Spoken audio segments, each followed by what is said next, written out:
Parte del interés de nuestras comunidades por tratar de descifrar no solo lo que está pasando al otro lado del mundo, sino porque este es un conflicto no tan lejano. ¿En qué nos atañe? ¿Por qué debe interesarnos? ¿Cómo acercarnos a comprender las dimensiones de este conflicto internacional?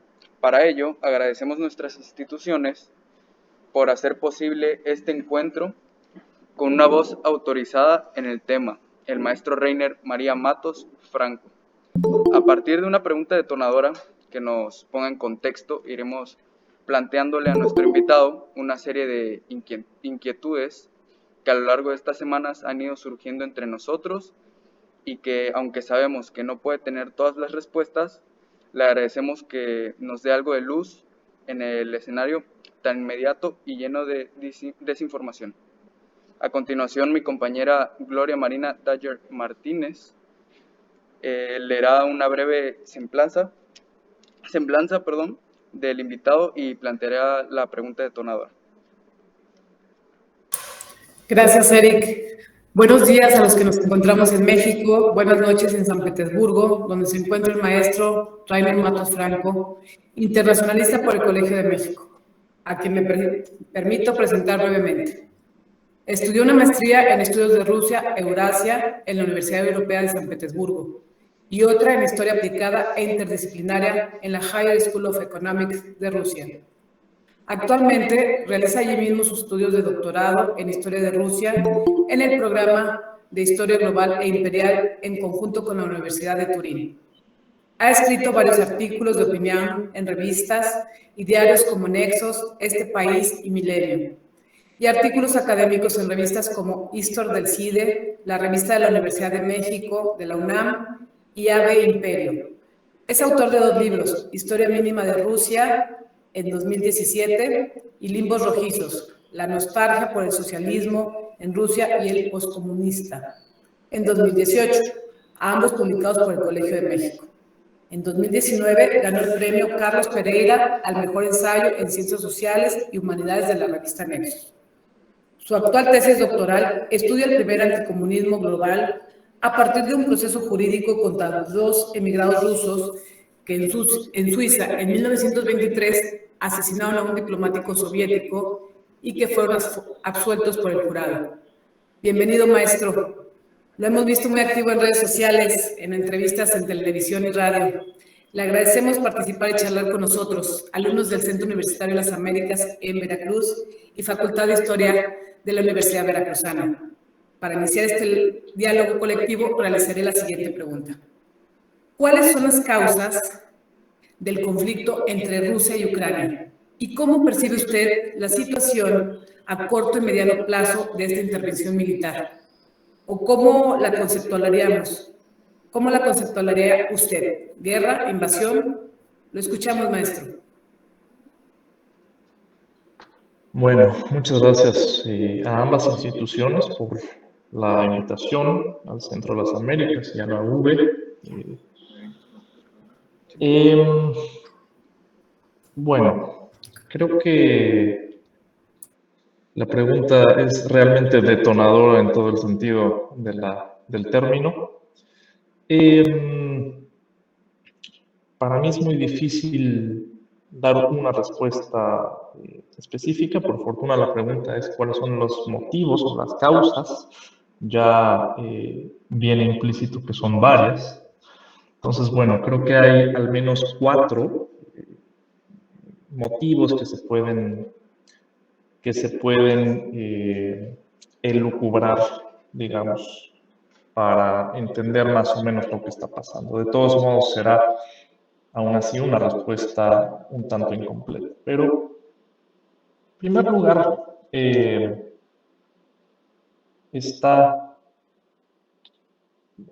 y quiero hacer nada más una advertencia por los tiempos en los que vivimos, porque es un conflicto que se está desarrollando ahora mismo. Solo decir que pues, nada de lo que yo diga pretende justificar absolutamente nada ni a nadie. Creo que ni siquiera tengo que decirlo porque pues, mi posición es una posición académica, pero estamos en estos tiempos en los que uno tiene que ser muy cuidadoso con lo que dice aquí y allá y en todos lados, para no ser malinterpretado. Entonces, bueno, y también no correr el riesgo de leer todos los antecedentes en función de lo que está pasando ahora, sino hacerlo al revés, de entender lo que está pasando ahora a través de los antecedentes, a través de un contexto histórico. Y en este contexto histórico es donde yo encuentro estas cuatro razones. La primera entonces es, digamos, de lo más general y de lo más antiguo a lo más particular y más reciente.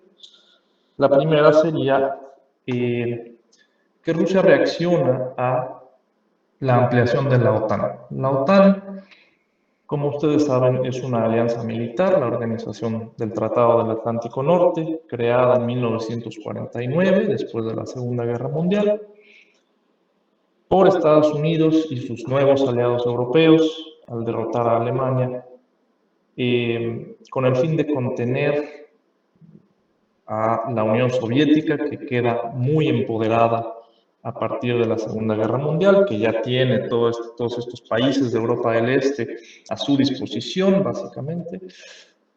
Países que se convierten al socialismo también, unos más, unos por la fuerza, porque estaban ahí las tropas soviéticas, y otros porque en parte así lo quisieron. Depende del país del que estemos hablando, ¿no? Pero, bueno, todos estos países se convierten al socialismo y viene esa primera ruptura en 1948 de Yugoslavia, donde también el líder comunista, Tito, dice, pues yo ya no quiero saber nada de la Unión Soviética, yo sí soy socialista, pero yo no quiero saber nada de ellos. Entonces viene esa primera decisión. Al mismo tiempo que tenemos, por ejemplo, la guerra civil griega, que son los comunistas griegos contra todos los demás. Al final pierden los comunistas griegos, los cuales no reciben apoyo de la Unión Soviética porque Stalin así lo había acordado con Churchill y Roosevelt al final de la Segunda Guerra Mundial, no intervenir más allá de esos países que ya eran socialistas en Europa del Este, ¿no? Polonia, Rumanía, Hungría, Checoslovaquia, Bulgaria, Yugoslavia, etc. Entonces, bueno, viene ese primer contexto en el cual, con la guerra civil griega, pues Occidente o Estados Unidos, que ya es el mandamás de lo que podemos llamar Occidente, pues dice, aquí hay un foco rojo, que es esta guerra civil griega, y puede haber problemas, puede haber revoluciones comunistas en otros países, sobre todo en países como Francia e Italia, que eran los países que tenían a los partidos comunistas más fuertes de Europa, más que en el este de Europa, porque en Francia e Italia sí ganaban votos. En Italia va a ser el segundo partido más votado durante casi toda la segunda mitad del siglo XX. En fin, ese es el contexto en el que se crea la OTAN, esta alianza militar, que incorpora pues, a varios países de Occidente en contra de la Unión Soviética, en contra del comunismo, en contra de estos países de Europa del Este, en contra de cualquier intento por destruir la nueva paz europea, pero sobre todo desde el punto de vista del socialismo.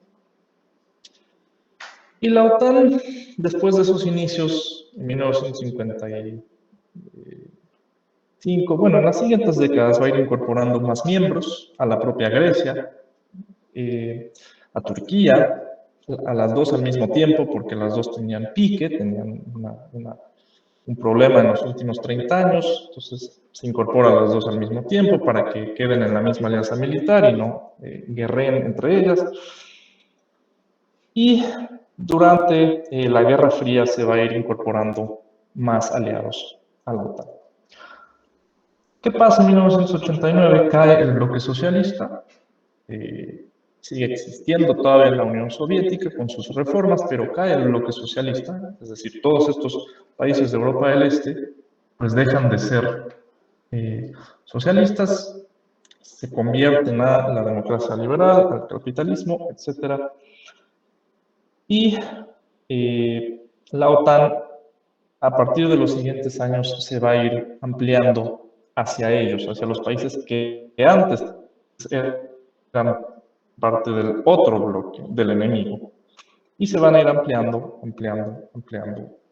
hasta 2020, todavía, la última ampliación, que es Macedonia del Norte. Macedonia cambia, el país cambia de nombre, se llamaba Macedonia, pero a los griegos no les gustaba eso, porque según los griegos ellos tienen la única legitimidad dentro de la Macedonia histórica.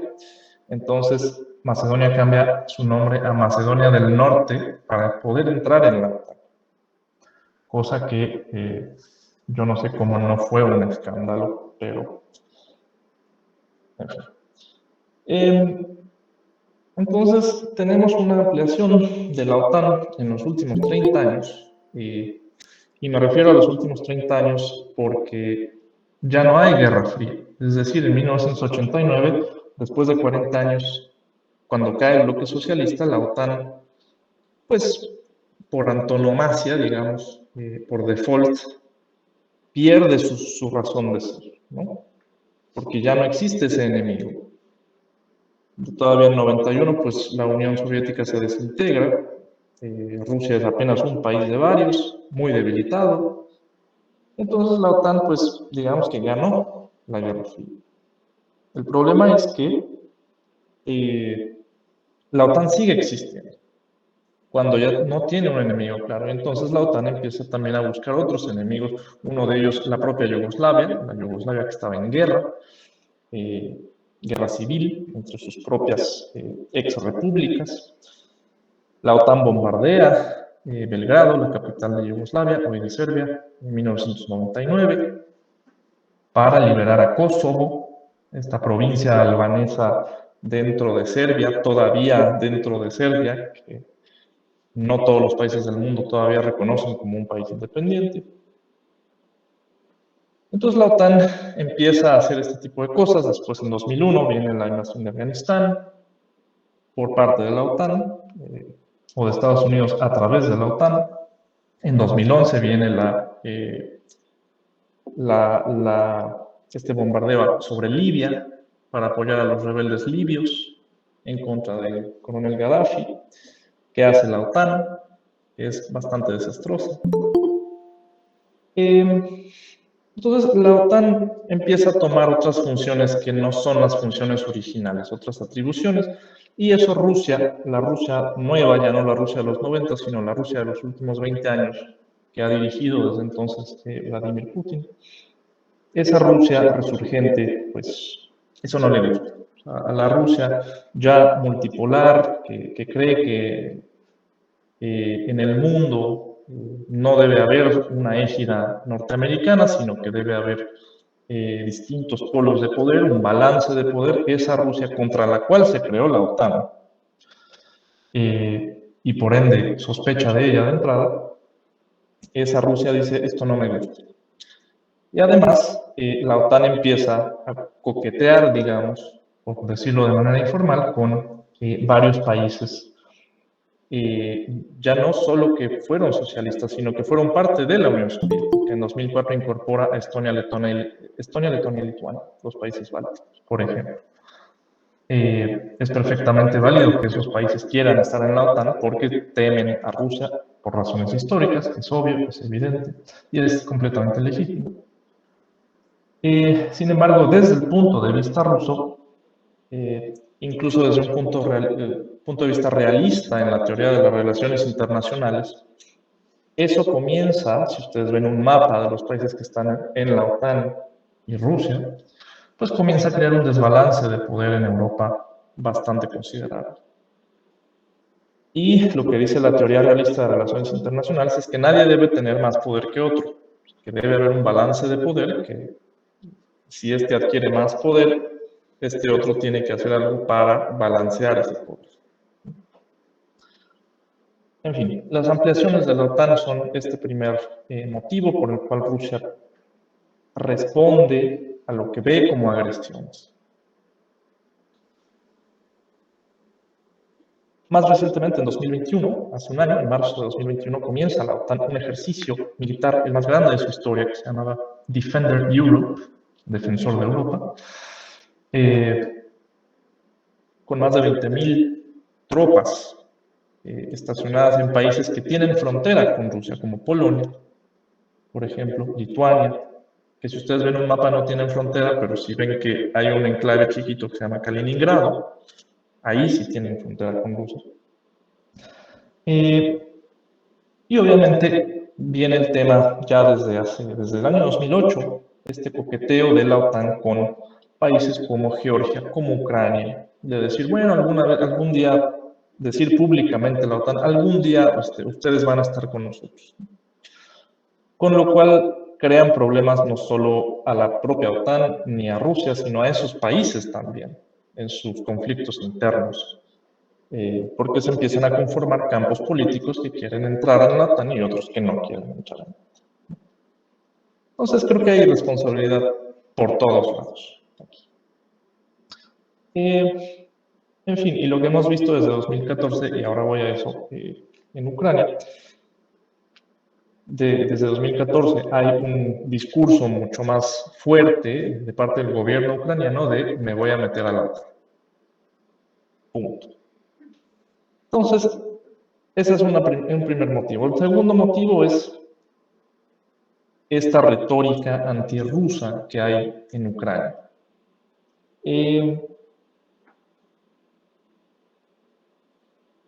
Todo esto tiene sus raíces antes, desde luego, pero inicia, desde luego, en el año 2014, hace 8 años. Voy a tratar de decirlo lo más breve que se pueda. Obviamente, todo lo que pasó en 2014 en Ucrania es de una complejidad enorme, pero básicamente podemos decir que en Ucrania hay, digamos, pues dos mitades. O sea, Ucrania está dividida en dos, entre un noroeste y un sureste, donde ese noroeste es, en los últimos 30 años, la parte más políticamente nacionalista, donde se habla ucraniano, la lengua ucraniana, más que la lengua rusa, donde la economía es primaria, es decir, depende de recursos naturales, de la agricultura, rural, bastante rural, y por ende es por eso que esa parte de Ucrania quiere ingresar en la Unión Europea, no en bueno, también en la OTAN, pero son cosas distintas, sobre todo en la Unión Europea, porque la Unión Europea subsidia el campo con muchísimo dinero. Muchísimo dinero. La mayor parte del presupuesto de la Unión Europea se va a subsidiar el campo en la política agrícola común. Entonces, como es un ente rural bastante fértil, toda esa parte de Ucrania quiere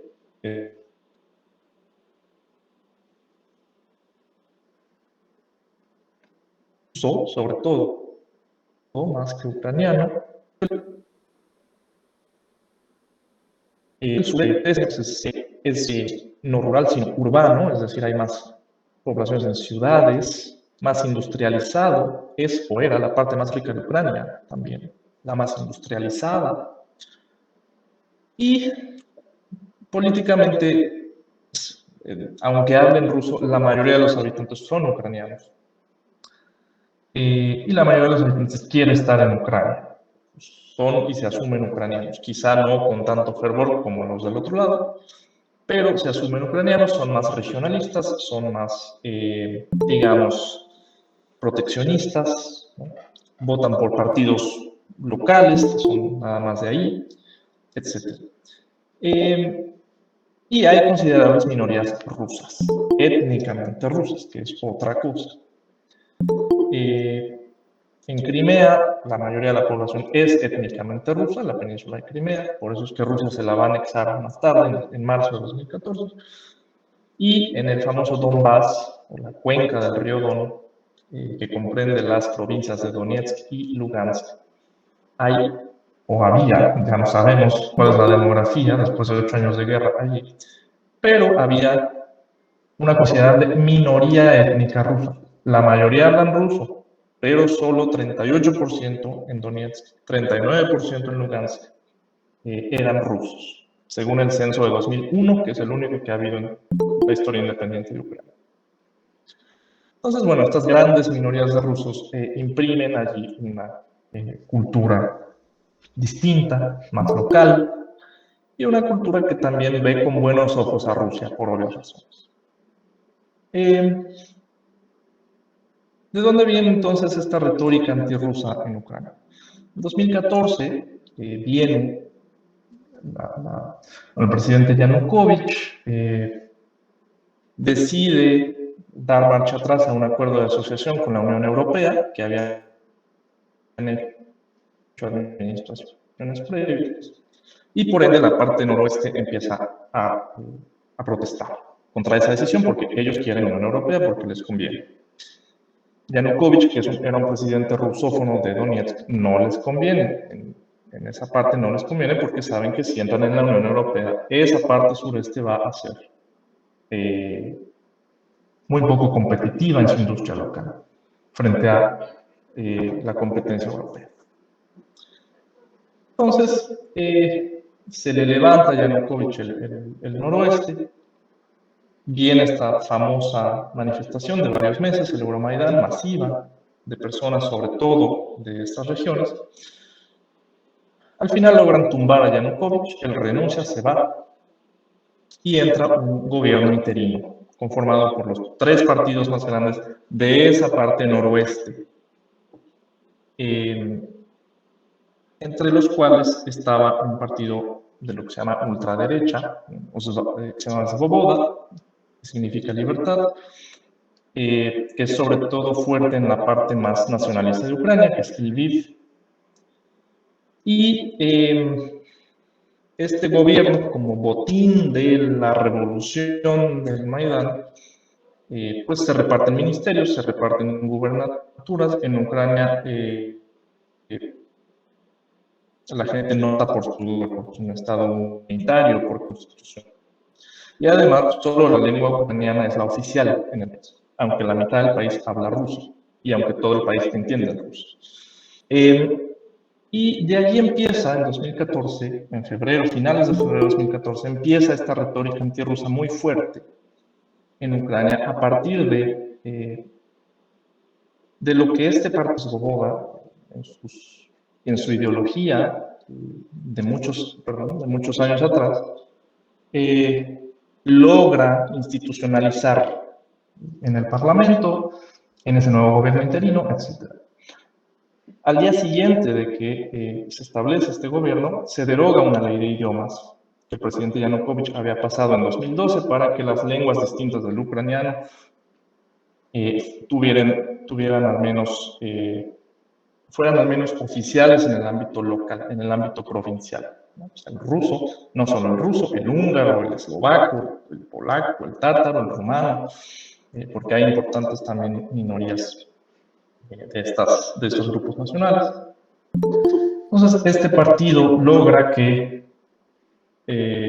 la lengua rusa, entre otras, deje de ser oficial en el ámbito provincial.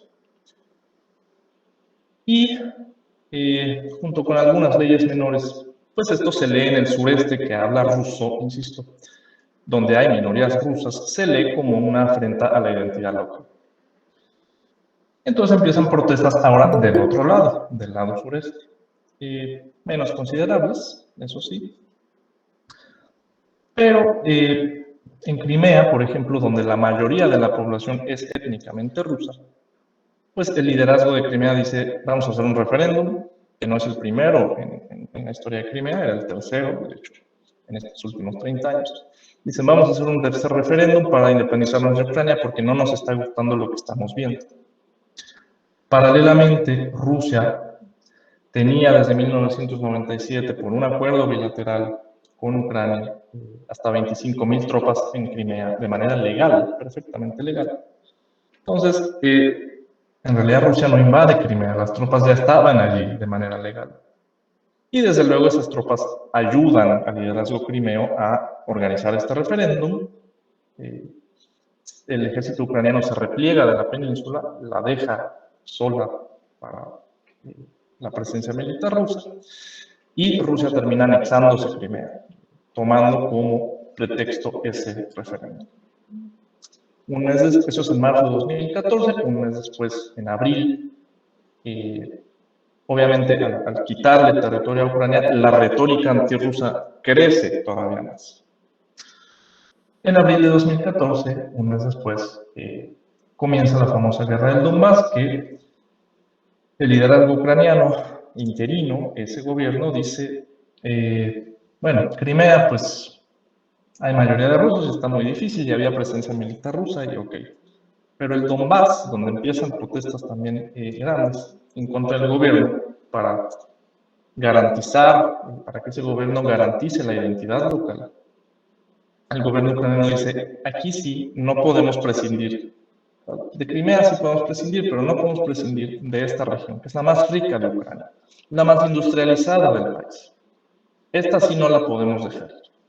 Allí no había tropas rusas, llegarán después, pero no había, hasta abril de 2014, tropas rusas en Donetsk y Lugansk. Sí había bastante descontento local.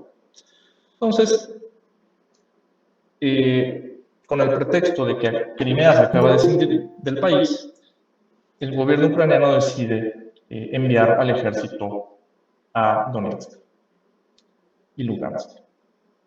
Y pasa lo que pasa cuando uno manda al ejército a hacer tareas que no le corresponden, tareas de policía, pues estalla un conflicto mayor, más violencia, y termina, en vez de negociar políticamente las identidades locales, pues se termina habiendo un conflicto y mucho descontento local. Así empieza la guerra del Donbass, en la cual Rusia ya después, en agosto, septiembre de 2014, ya más claramente, va a apoyar a los rebeldes de ahí.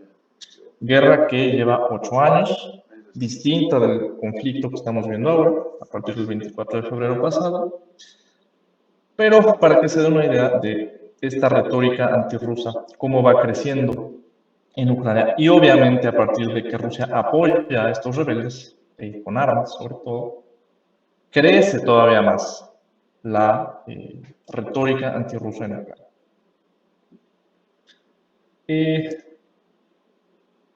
Entonces, bueno, esa sería una segunda causa, poner fin desde Rusia a esa retórica que no le gusta a Rusia, que Rusia dice en su discurso que son pueblos hermanos y este tipo de cosas. Hay parte de verdad, hay parte que no es verdad, como siempre. Y sobre todo, Rusia busca también resolver ya esa guerra del Donbass por la fuerza. De una vez por todas, digamos. Por eso el reconocimiento a ambas repúblicas de facto y de jure, en el caso ruso, el 21 de febrero pasado. En tercer lugar, y aquí ya estamos adentrándonos más a lo que ha sido este último año,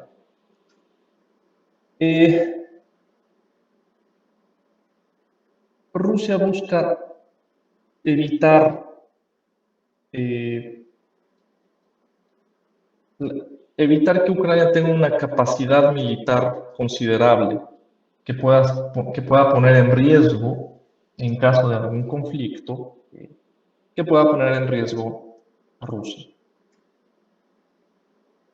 A partir de la guerra del Donbass en 2014, en estos 8 años en los que Ucrania sistemáticamente ha tratado de recuperar estas partes de Donetsk y Lugansk que se erigen en repúblicas independientes, sin el diálogo, Ucrania ha ido adquiriendo muchísimo arsenal de Occidente, de distintos países. Sobre todo, desde luego, de Estados Unidos, que ha dado casi 5.000 millones de dólares en los últimos 8 años en asistencia, ellos le llaman assistance, a Ucrania. Recientemente Ucrania le compró drones a Turquía, por ejemplo. Y bueno, otros países han estado enviando muchas armas en estos últimos 8 años para esa guerra del Donbass, para apoyar al ejército ucraniano en esa guerra del Donbass. Y entonces Ucrania ha ido adquiriendo muchísimo arsenal militar y muchas capacidades y también adiestramiento. La OTAN tiene un acuerdo con Ucrania por el cual puede adiestrar a las fuerzas del ejército ucraniano, etc. Entonces, también, y esto lo decían muchos analistas, si sigue, antes de esta guerra, insisto, si sigue Ucrania obteniendo toda esta capacidad, en pocos años va a estar, pues, en términos al menos cualitativos, quizá no cuantitativos, pero en términos cualitativos va a estar casi a la par que Rusia, o casi a la par que la propia OTAN, en términos de arsenal militar. Entonces Rusia busca también, y este es el tercer motivo,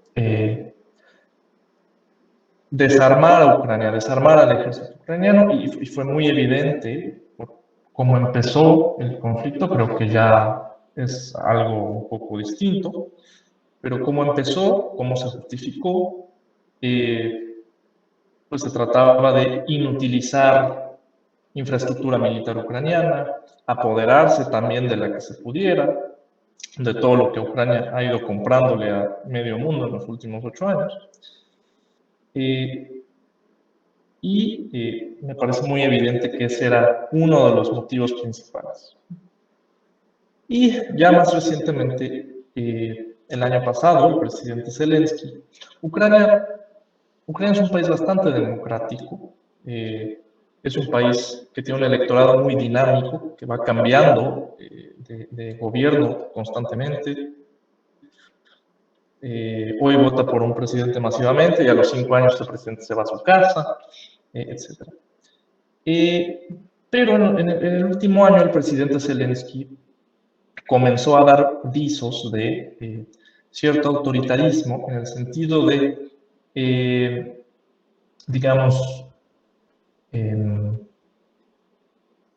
saltarse ciertas normas para apresar a rivales políticos. No solo rivales prorrusos, como se les conoce, sino también proeuropeos, como el expresidente Poroshenko. Lo intentó apresar y no pudo. Incluso Poroshenko regresó desafiante hace 3-4 meses a Kiev y no lo pudieron arrestar. Pero también a otro personaje que se llama Víctor Medvedchuk, que para muchos analistas pues, es uno de los personajes más políticos, más prorrusos de Ucrania. No deja de ser cierto, pero aunque creo que el término prorruso es un poco engañoso. Podríamos llamarlo un poco más proteccionista, más pluralista, más igual el expresidente Yanukovych, que tiene sus intereses en esta región del sureste, ¿no? Y el presidente Zelensky mandó a apresar también a Víctor Medvedchuk. Entonces, empezó pese a que Ucrania es un país enormemente democrático, empezó estos vicios de autoritarismo de Zelensky, de tener cada vez más poder, de poder saltarse al Parlamento, y también eso me parece que a Rusia no le gustó, porque no sabía hasta dónde iba a llegar esto. Siendo que el partido que es más fuerte en esta región, en el sureste, que se llama Bloque Opositor, pues es el segundo partido más grande en el Parlamento, por ejemplo, que no es poca cosa, ¿no? El partido prorruso, entre comillas, ¿no? Que no es nada más eso, sino que es muchas cosas. Entonces, bueno, al final Rusia también busca proteger a sus aliados, su influencia dentro de Ucrania. El tema es que me parece que con esto Rusia también perderá mucha influencia de alguna manera.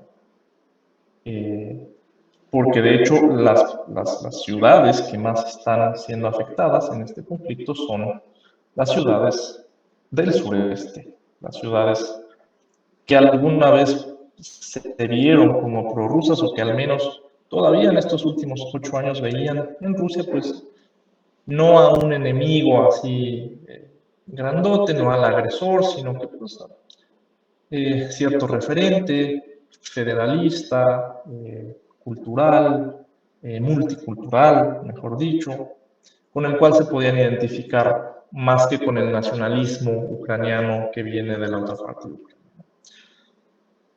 Pero, insisto, las partes más afectadas ahorita están siendo precisamente esas, ¿no? La segunda ciudad más grande de Ucrania, que es Kharkov, un puerto en la provincia de Donetsk, que no está dentro de la República de Donetsk, que es Mariupol.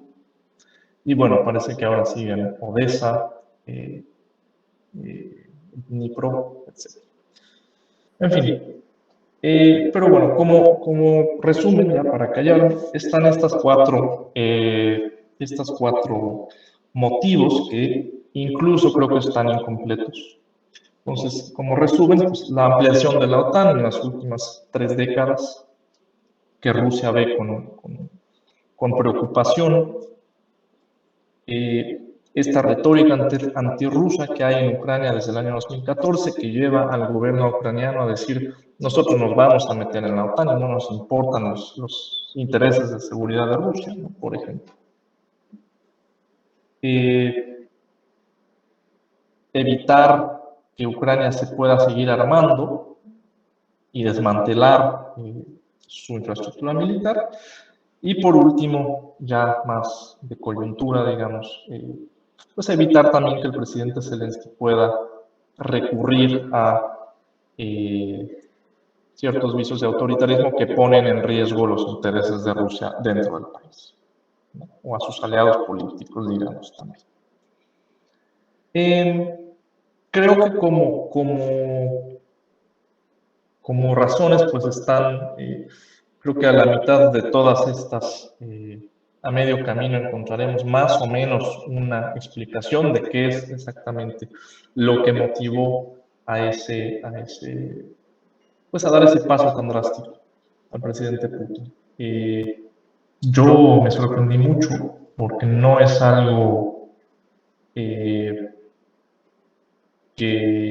esta administración rusa en los últimos 20 años no es algo que haga cotidianamente, no es que uno se pare en la mañana y diga voy a invadir. Está el antecedente de Georgia, que tiene otro contexto muy específico también. Georgia en 2008, que Rusia invade en 5 días, se sale, pero permanece, reconoce la independencia de las repúblicas de Abjasia y Osetia del Sur, y con eso su ejército puede permanecer ahí.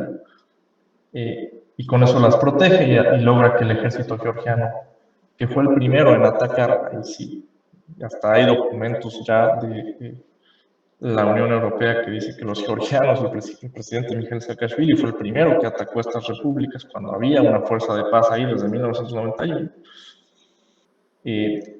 Pues ahí Rusia reaccionó y hizo lo que hizo. Entonces, ese antecedente de Georgia, pues, es más o menos similar, pero no del todo.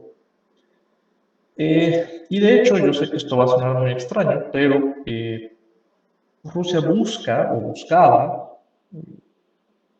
Rusia busca resolver casi todos los problemas internacionales por la vía diplomática. En el 90% de los casos. Yo sé que hoy en día decir eso suena a una locura, pero ustedes pueden revisar la historia diplomática de Rusia en los últimos 20 años y es muy interesante cómo esto da al traste con la idea que se tiene, ¿no?, en Occidente de Rusia como ese oso malvado, agresor, etc. Pero bueno, hablo hasta antes del día 24 de febrero de este año, que es cuando ya todo cambia y viene esta invasión de Ucrania. Pero bueno, me callo ya porque hablé mucho para escuchar las preguntas, porque sé que hay muchas. Muchas gracias, maestro, por este ejercicio de síntesis. Nuestros compañeros prepararon unas preguntas referentes al tema, por lo que permito darle voz a mi compañera Ayelen Zoe Vargas Camo.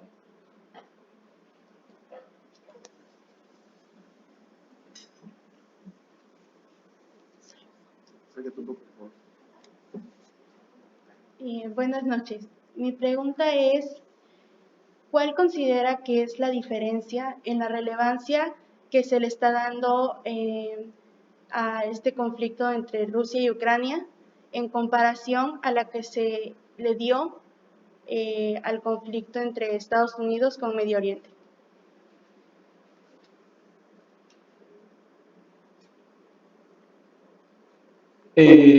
¿Cuál de todos los conflictos de Estados Unidos con Medio Oriente? Porque hay muchos. Supongo que la guerra de Irak.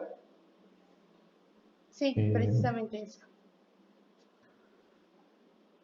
Bueno, la pregunta es buena porque son dos momentos muy distintos. Nos separan 20 años casi. Pero el mundo ha cambiado muchísimo en esos 20 años. Estados Unidos no es lo que era, hoy no es lo que era en 2003.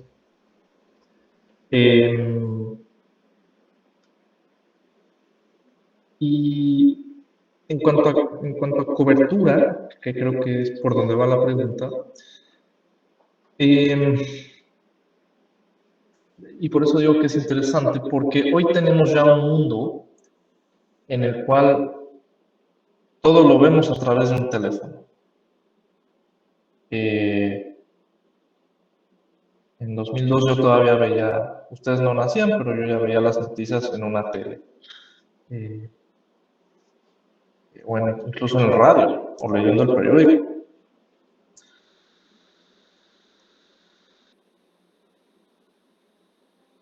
Y vivimos en la época que se ha denominado la posverdad. Y dentro de ese pues, contexto también, como anillo al dedo, que era, digo, Rusia tampoco es lo mismo que era en 2002. Desde luego que no, aunque gobierna la misma persona, pero Rusia todavía en 2002-2003 era un país más o menos debilitado, que empieza su resurgimiento internacional después del desastre que fueron los años 90. Pero hoy Rusia ya es otra cosa. Y creo que mucho de lo que se dice hoy, más allá de reportar noticias, más allá de describir lo que está pasando, mucho de lo que leemos el día de hoy acerca de este conflicto pasa por cómo se ha construido la imagen de Rusia en esos 20 años. Habrá, digo, cada país tiene sus estereotipos, cada país tiene sus pautas, sus conductas, etc. Cuando yo digo, insisto, que Rusia busca la mayoría de las ocasiones resolver por la vía diplomática, y así ha sido en estos últimos 20 años, casi todos los conflictos,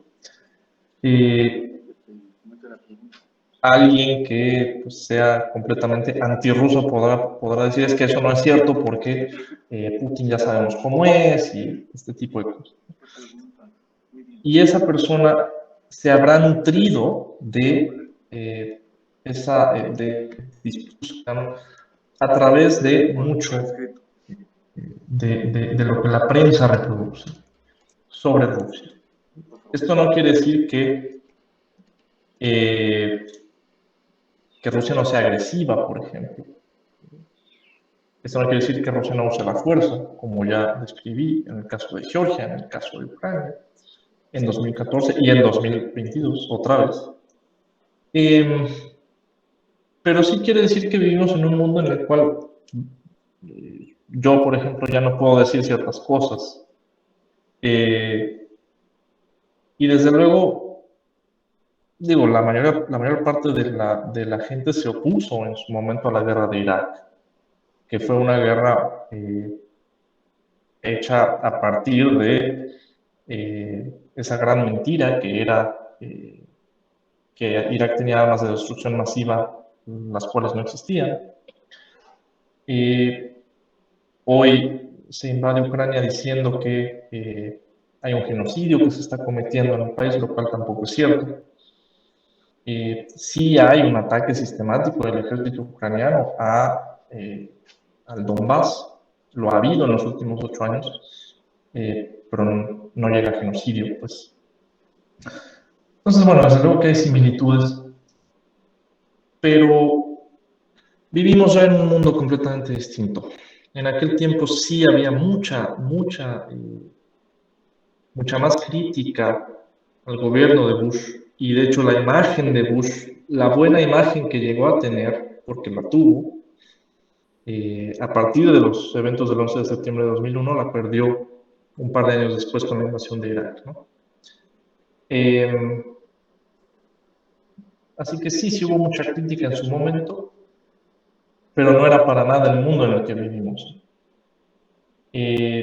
Yo lo compararía un poco con lo que ocurre hoy en Yemen, por ejemplo. Insisto, esto no quiere decir que Rusia sea un ángel y que no debamos de hablar de lo que hace Rusia. Pero la guerra de Yemen, que lleva más años, que lleva muchas más masacres, que lleva donde Arabia Saudita ha hecho lo que se le ha venido en gana, de esa no hablamos, porque ni sabemos dónde está Yemen en un mapa, ¿no? Para empezar.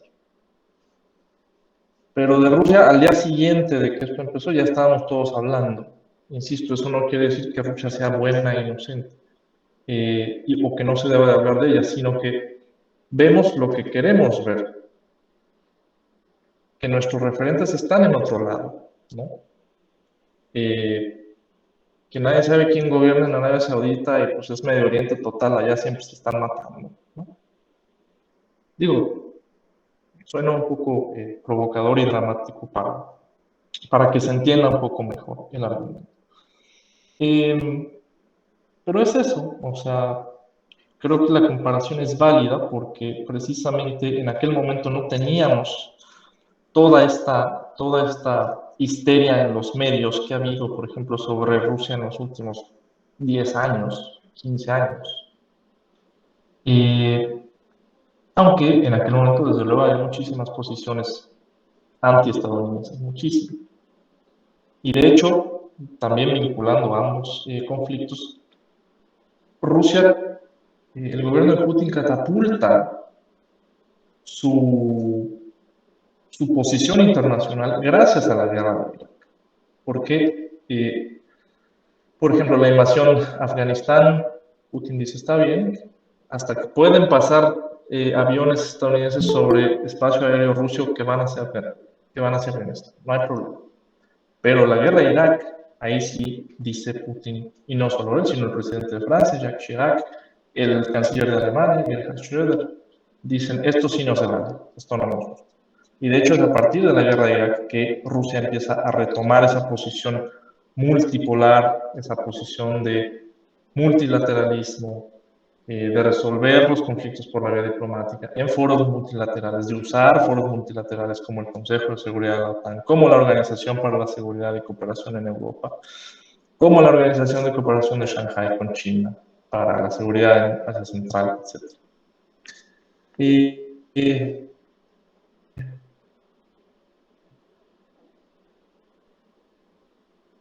Así que creo que son varios los vínculos. Pero creo que la mayor diferencia es esa, que hoy estamos en un mundo en el que uno se cree lo primero que lee, donde no se pondera la información y donde quizás no solo quien lo lee tiene la culpa, sino también quien lo escribe y también quien lo reproduce y también quien lo emite a fin de cuentas. Pero sin duda sería interesante como tesis de licenciatura, ¿por qué no? una comparación de la cobertura de ambos conflictos.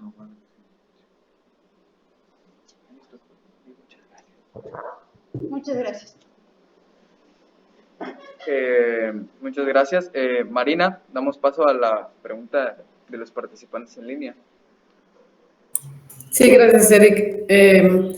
Por favor, Luis Eliam, ¿nos puedes compartir tu pregunta? Sí, claro. Bueno, Perdón, no escucho, no sé qué pasó. ¿ya se escucha? Quizás es mi ¿Me internet, escucha, pero maestro, quiero ahí? escuchar. ¿Maestro, me escucha? Ahora sí, perdón. No, no se preocupe, maestro. ¿Me escucha, verdad?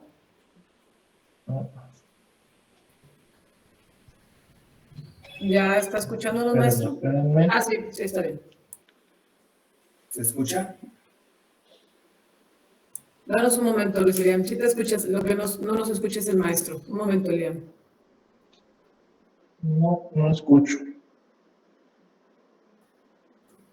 Nosotros Un sí. segundito. Nosotros sí.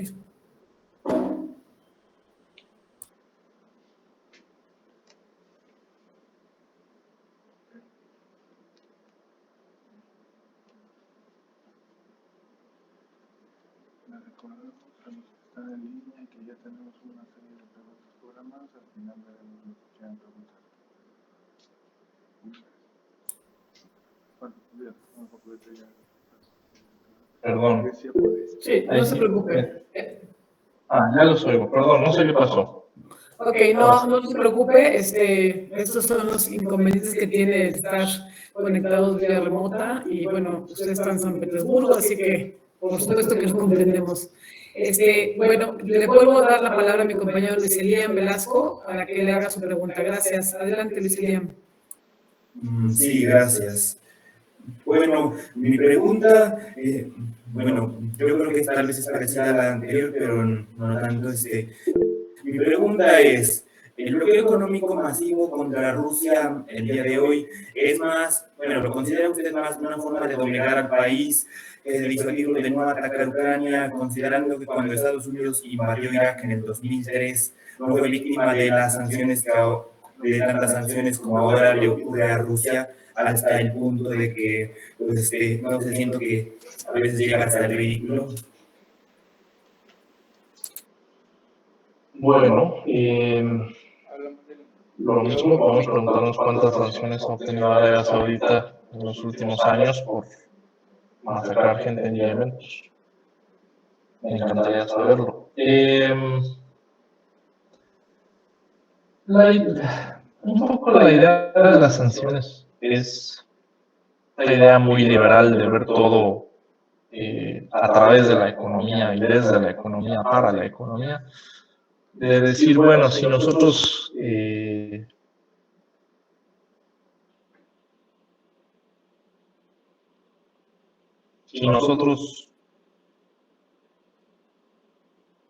dejamos de ofrecer nuestros servicios a la élite que no nos gusta, van a caer. O sea, pobrecitos no van a usar nuestros grandísimos, maravillosos servicios, entonces van a caer. Hemos visto que en el pasado las sanciones no han servido de mucho, sobre todo porque son sanciones individuales a miembros de la élite rusa. Pero en este caso sí hay sanciones más fuertes. Y creo que hay dos cosas distintas. Una es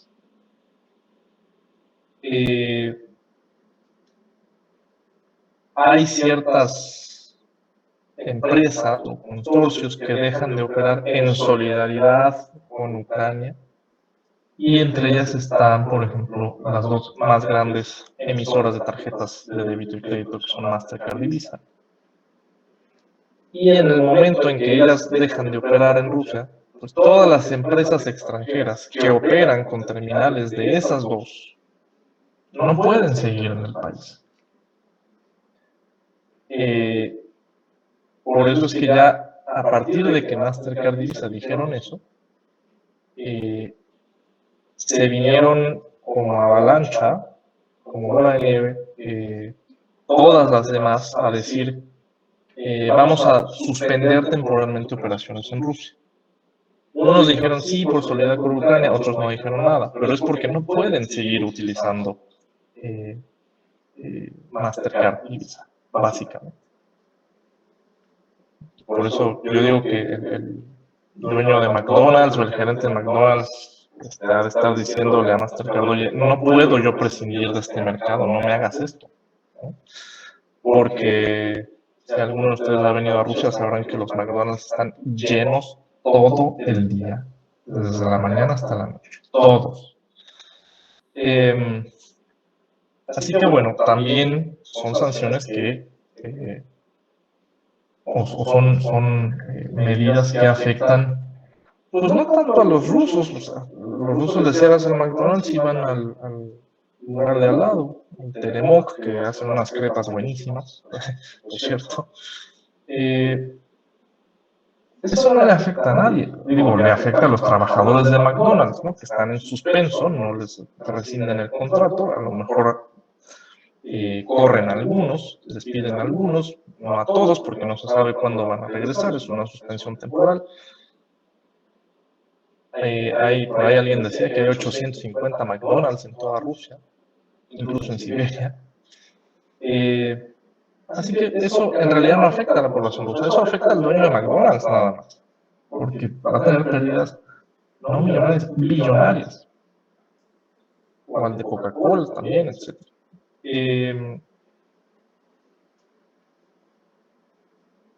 Lo que afecta más a la población rusa, eso sí, pues es desde luego también este tema de las tarjetas que no pueden usar ya, hacer transferencias con el sistema SWIFT desde el extranjero, o no pueden usar tarjetas Mastercard o Visa como yo. Pero en Rusia también hay alternativas. Entonces, hay tarjetas creadas en Rusia precisamente para evitar sanciones. Una tarjeta que se llama MIR. Están las tarjetas chinas, que son las UnionPay. Creo que ya está en México, hay UnionPay. Entonces, hay alternativas. Y habrá en Rusia, y ya se está anunciando, el Kentucky Fried Chicken, por ejemplo, ya se dijo que se va a nacionalizar todos sus assets, no recuerdo cómo se dice en español, perdón, que se va a nacionalizar y pues va a haber como una especie de sustitución de importaciones a pequeña escala, ¿no? Entonces,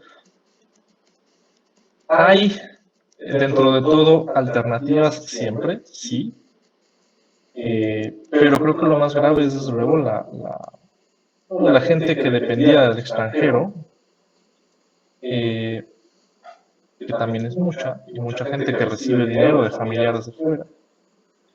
Y la devaluación del rublo, esa es obviamente, que no es solo por las sanciones, sino por muchas cosas más.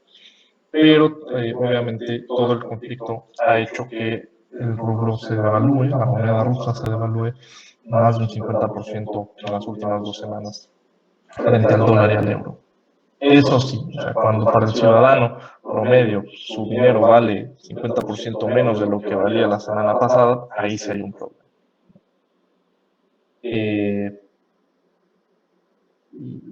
Pues con el desempleo también que subirá, que veremos que de empresas extranjeras, pues también puede haber un problema económico, ¿no? Ya el Banco Central subió a 20% la tasa de interés, ahora 21% la tasa de interés para tratar de paliar la caída del rublo.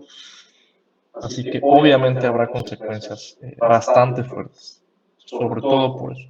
No tanto por el tema de sanciones, y no todas las sanciones son en solidaridad con Ucrania, sino ahora sí que con dinero baila el perro. En realidad es porque pues, ya no pueden utilizar estos sistemas. Muchas gracias. La compañera Marina quiere hacer una pregunta. Miriam quiere hacer una pregunta. Sí, claro que sí. Buenos días, México, buenos días en este país. ruso y demás. Bueno, mi pregunta es, por los antecedentes que se vienen manejando desde el 2013 con Ucrania, que está solicitando a la Unión Europea su integración, y con todos estos años que se han venido dando, hasta lo más reciente, ¿usted cree que esta guerra entre Rusia y Ucrania despiertan al fantasma de la Guerra Fría? Esa es mi pregunta. Desde luego creo que tiene que ver con lo que decía hace rato, que es cómo nos hemos construido la imagen de Rusia en los últimos 15 años, más o menos. Y obviamente pasa por la Guerra Fría, ¿no? Porque es el momento definitorio en el cual Rusia es, para Occidente, el otro con O mayúscula, el otro en términos constructivistas, filosóficos, antropológicos, el otro frente al cual me defino yo, ¿no? O sea, yo soy yo porque no soy eso que está ahí, que no me gusta, y que tenemos que evitar convertirnos en eso, ¿no? Y hay cierto... Creo que es muy pertinente la pregunta porque más o menos el punto de quiebre vino, sí, en 2014 con los problemas en Ucrania, y hacia 2015-2016, en 2015 empieza, por ejemplo, en Inglaterra, el tema del Brexit, en 2016 viene el referéndum, en el mismo año se elige a Trump en Estados Unidos. Entonces, los dos grandes referentes de Occidente de pronto en el 2016, que son Inglaterra y Estados Unidos, tienen problemas enormes de identidad, de polarización, de identidad. Y no es casualidad, y ustedes pueden revisar la prensa, sobre todo la prensa inglesa, que de por sí tiene fama de dura, ustedes pueden revisar cómo se empezó a hablar más de Rusia, cada vez más. Y en términos ya no de guerra fría, sino de guerra caliente, digamos. Se empezó a hablar mucho más de Rusia. También sería una buena tesis de licenciatura el cambio a partir del Brexit en la prensa inglesa, de cómo en esta crisis de identidad que es el Brexit, de que ya nos tenemos que salir de algo que no nos queremos salir en realidad y ya no sabemos qué hacer. Pero al menos no somos eso que está allá, esos rusos mandados, malditos, espantosos, incivilizados, etc. Para quien quiera echarse la tesis de licenciatura sería muy interesante. Pasa también en la prensa estadounidense, sobre todo en el New York Times, que es el diario más leído, por cierto. Y llega a niveles, como dijo acá, dice Liam, ridículos. Como hace año y medio, me parece, el New York Times hace una convocatoria para quien quisiera ser su corresponsal en Moscú. Y en la convocatoria, hablar ruso no era un requisito, yo creo que debería ser el principal requisito, ¿no? Hablar el idioma de donde vas a estar. Hablar ruso no era un requisito, pero lo que sí era requisito era hablar mal de Rusia, y así lo decía la convocatoria, hablar mal, porque Rusia es malvada y envenena, etc. Insisto, estamos hablando de percepciones. Esto puede tener cierta parte de verdad, cierta parte de mentira, etc. A mí me interesa esa idea de las percepciones, del constructivismo, de cómo nosotros nos creamos nuestras imágenes de lo que nos rodea. Pero creo que de ahí parte mucho de esa retórica que evoca evidentemente a la Guerra Fría.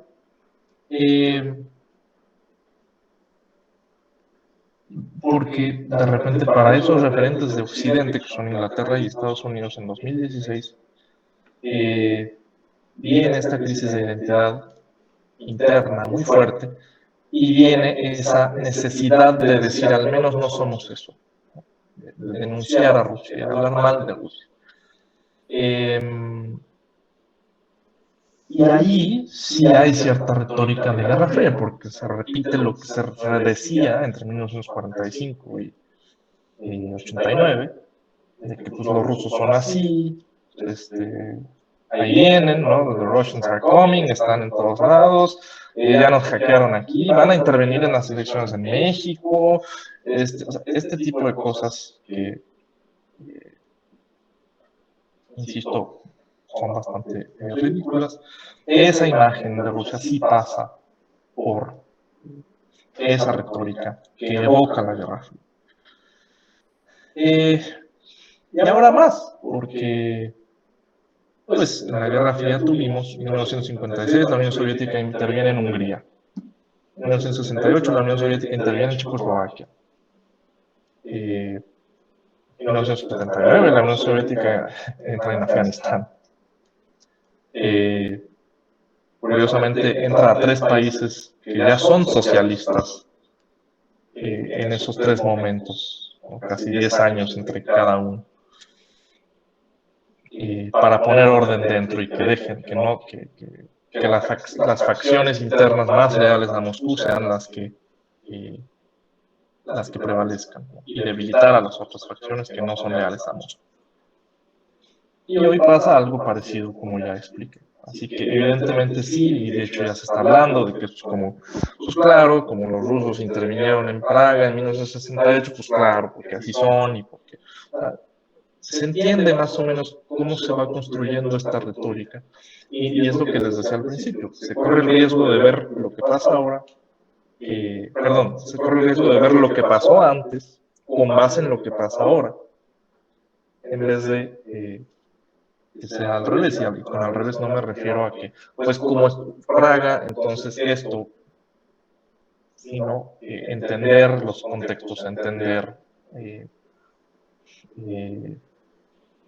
los motivos, etcétera, la coyuntura específica, la demografía de una región, o sea, todo eso creo que es lo que se debe entender en vez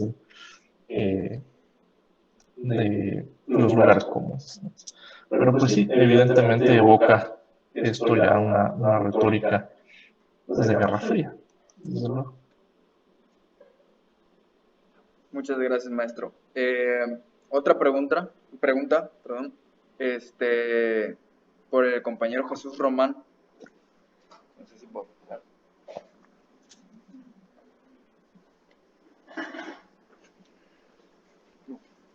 Hola, muy buenos días. Hola, muy buenos días para todos y buenas noches para ustedes. Soy Jesús Román de la carrera de Comunicación y Diseño Gráfico. En colaboración con mis compañeras del segundo cuatrimestre elaboramos las siguientes preguntas. ¿Cómo evalúa la cobertura del conflicto en México? ¿Realmente estamos siendo informados objetivamente? ¿Hay algún medio que nos recomiende seguir para informarnos más allá del amarillismo y del sensacionalismo? Gracias, Jesús. ¿Estamos bien informados en México? No. Estamos muy mal informados en México. Yo diría que en toda Latinoamérica. Yo diría que en todo el mundo. Pero desgraciadamente en México estamos muy mal informados. Y en parte también porque pues no es una región que nos interese. Porque nuestros intereses están en otro lado, ¿no? Y eso explica que pues, lo que sabemos de Rusia pues, viene a través de un filtro ya estadounidense. Pues, repetimos a veces las mismas notas, las mismas ideas. Así que no, definitivamente no estamos bien informados. En cuanto a medios mexicanos, ninguno, así de fácil. Pero creo que hay varios medios. Ningún medio es enteramente objetivo, cosa que es imposible. Todos tienen sesgos, todos tenemos sesgos, me incluyo. Pero desde luego tampoco ningún medio ruso. Porque luego me tachan de es que tú dices que el occidental no, entonces bueno, los rusos tampoco.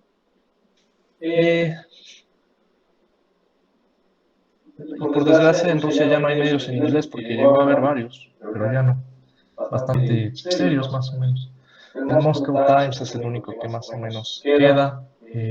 Cuando habla de política internacional, cuando habla de política rusa es muy antigobierno, muy marcadamente, incluso con cosas bastante ridículas. Pero al menos es un referente y tiene buenas plumas, digamos. Pero en cuanto a medios internacionales está... a mí me gusta en particular uno que se llama The Nation. Bueno, si leen inglés, en español, desgraciadamente no sé. Eviten Infobae y este tipo de cosas que son hipersensacionalistas, es mi recomendación. Pero sí hay, por ejemplo, en inglés, The Nation, La Nación, The Nation, que llegó a cofundar Stephen Cohen, uno de los grandes investigadores de Rusia, de su historia y de su actualidad. Ese es uno de ellos, creo.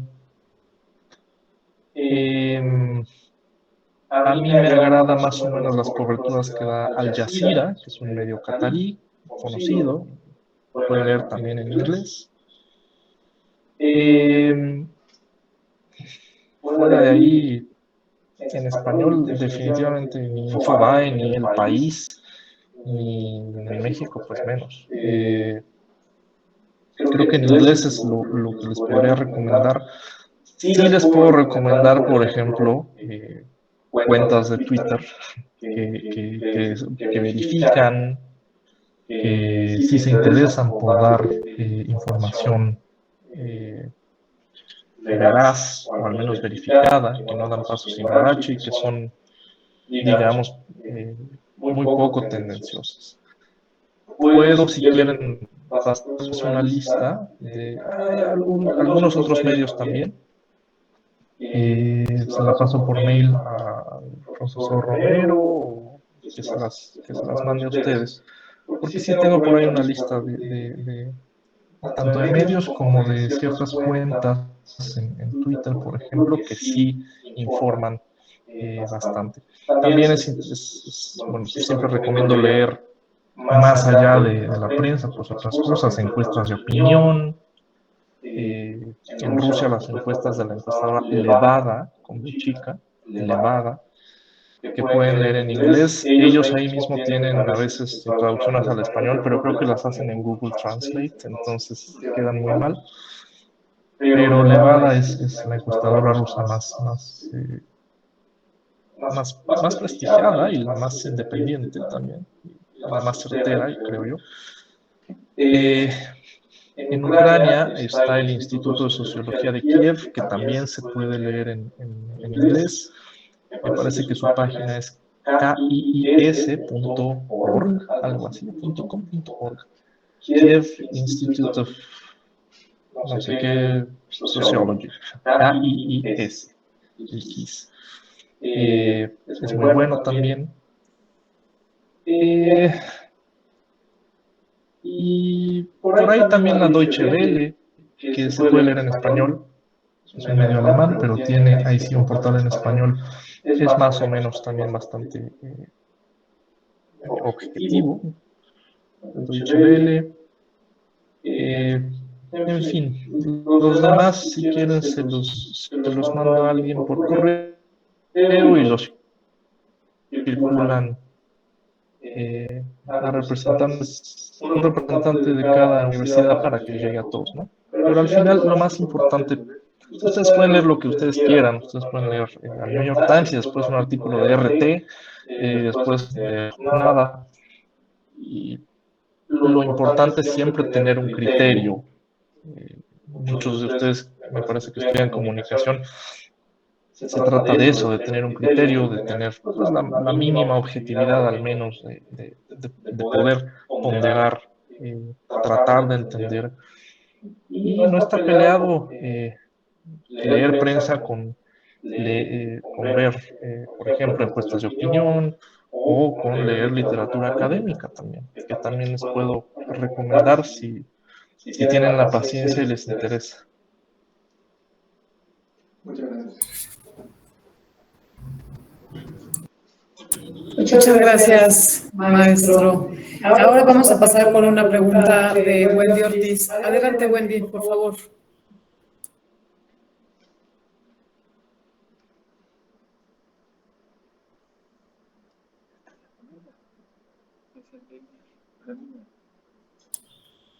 Wendy, ¿nos escuchas? No la veo. Ah, sí, aquí está Wendy. Adelante, por favor.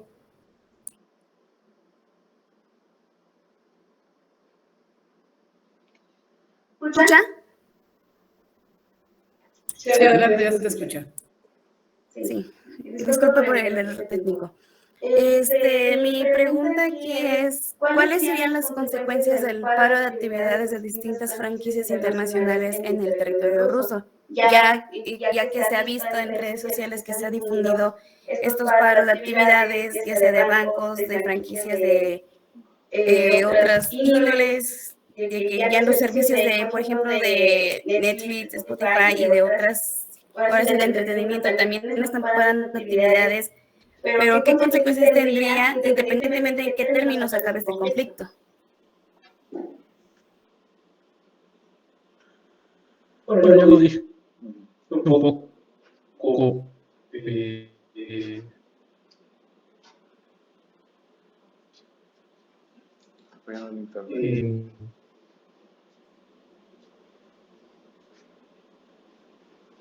Hay una es persona general, pero cuánto no sabemos, porque también suspenden sus servicios temporalmente, no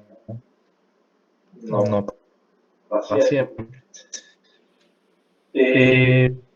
Lo otro que yo decía era que siempre hay alternativas, un país en el que hay muchísimas alternativas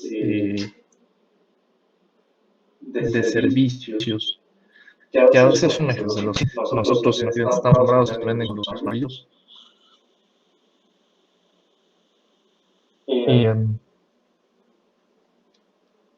Por ejemplo, no sé, hay una especie de Facebook ruso, digamos, que se llama PK, Contacto, donde pues es una plataforma bastante amigable, que además puede bajar música gratis. No todas quizás, pero hay bastante. Y si uno sabe buscarle, uno encuentra. Y en idioma original. Quizás no tienes esta comodidad de Netflix con los subtítulos y con que todo está como hecho para ti, ¿no? Que es lo que te vende Netflix, pero hay incluso mucho más que allí. Entonces, en realidad, pues, insisto, siempre hay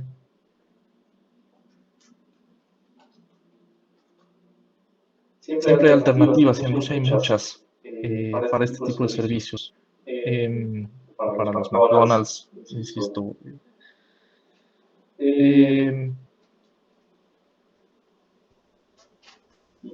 bueno, como ya en parte había contestado, creo que pues, ya si Wendy está satisfecha, pues creo que podemos pasar a la que sigue. Sí, muchas gracias. Muchas gracias, maestro. La siguiente pregunta la hará el profesor Jesús Antonio Huerta Rueda.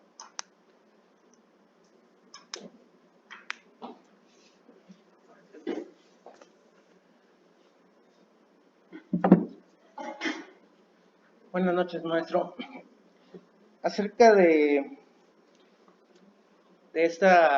algunos argumentos, aseveraciones que afirman que, bueno, que toda esta invasión hacia Ucrania es parte de un intento por recuperar lo que son los antiguos territorios de la Unión Soviética, y aparte que por otro lado nos dice que también es una manera de regresar a lo que son una especie de restauración de la grandeza del imperio zarista. ¿Qué cree usted, qué opinión podría generar estas dos aseveraciones? Que es regresar a la Unión Soviética y a la grandeza del imperio zarista. ¿Cuál cree que sean los dos más cercanos a la realidad?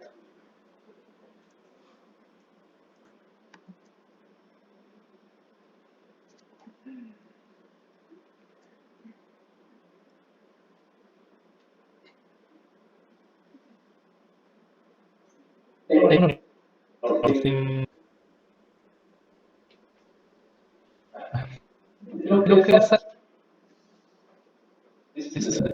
creo que hay dos elementos.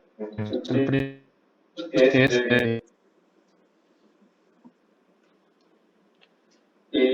creo que estas ideas también van un poco en el sentido. Es lo que debe evitar pasar en los de nos hemos construido en los últimos años. Entonces,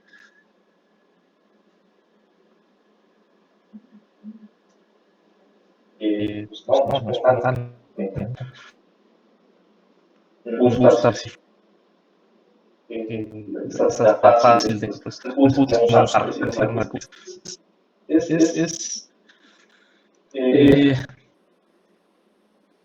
Creo que buscarles lo que salga, como se dice. Sin embargo, el segundo elemento es que se busca resolver por la fuerza.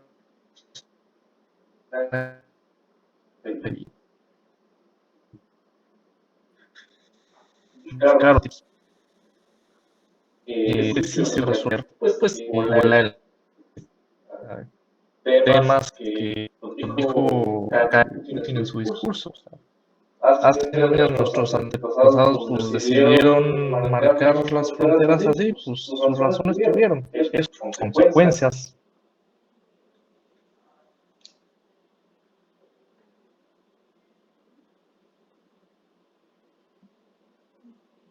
Que nosotros nos toca también resolver de alguna manera. Bueno, la cuestión de los pues no solo es esta, la última alternativa antes de que se agotaran todas las demás. Pero sí hay pues, una idea de tratar de resolver lo que no se pudo resolver en su momento en aquellos años. Y me parece muy claro en el discurso, pese a que yo soy muy escéptico de transformar un discurso en realidad. Al menos el discurso sí tiene ese elemento de tratar y se le ocurrió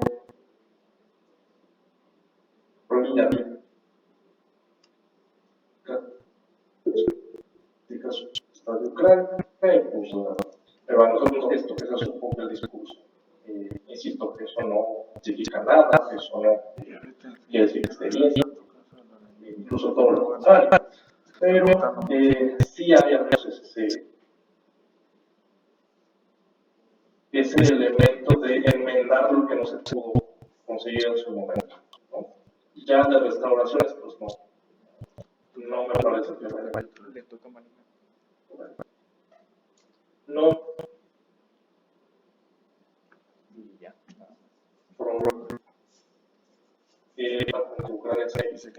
dependiente del problema de esa retórica a un modelo de Estado que a Rusia y eso también lo dijo el presidente Putin en su discurso. No es un tema con que los independientes, sino que la forma en la que ejerce su independencia con esta red de eso, creo que eso es lo que explica en buena medida lo que estamos viendo, independientemente, insisto, del discurso. Creo que por ahí va a estar. Ok, muchas gracias, maestro. Gracias, maestro. Vamos a pasar a otra pregunta de nuestro compañero mexicano que quería hacer. Estábamos por querer suceder, pero es muy interesante estar en esta plática. Diego, ¿estás listo, por favor, para hacer tu pregunta? Gracias, Karina. Buenos días. Y del país y buenas noches, maestro. Una pregunta, disculpe, ya sé que es un poquito rápida.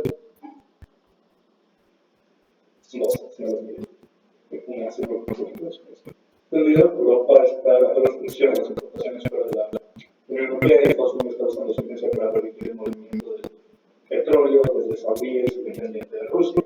Es un problema ahí en la Unión Europea.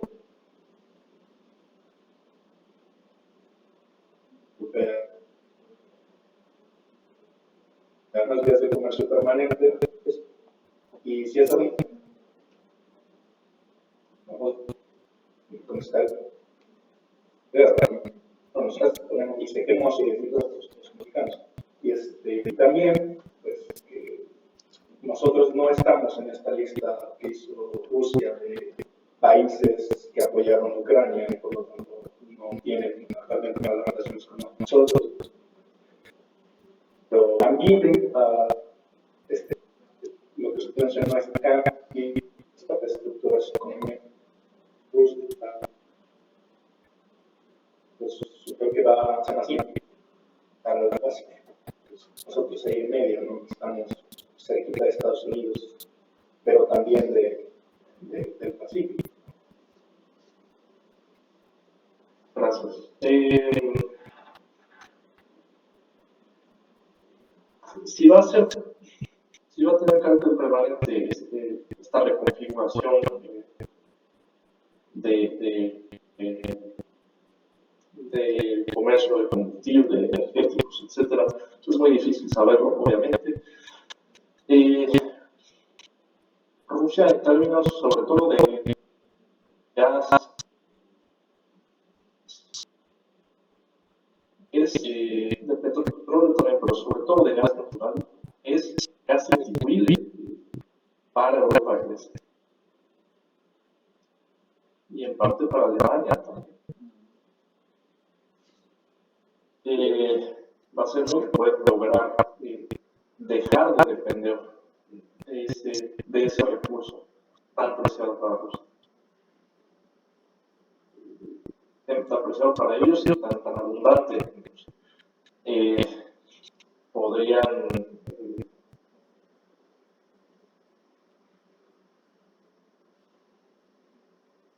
y de hecho ya lo han hecho en temas de reservas, o al menos el potencial de más de los reservas de gas natural, pero aquí es donde digo que con dinero va el perro. Cuando ustedes googleen quién es el presidente de Turkmenistán, pues van a preguntar entonces por qué nos quejamos de Putin. Pero bueno, que por cierto parece que ya no va a ser el presidente, que lo va a sustituir su hijo, pero me refiero al presidente de Turkmenistán, Gurbanguly, personajazo.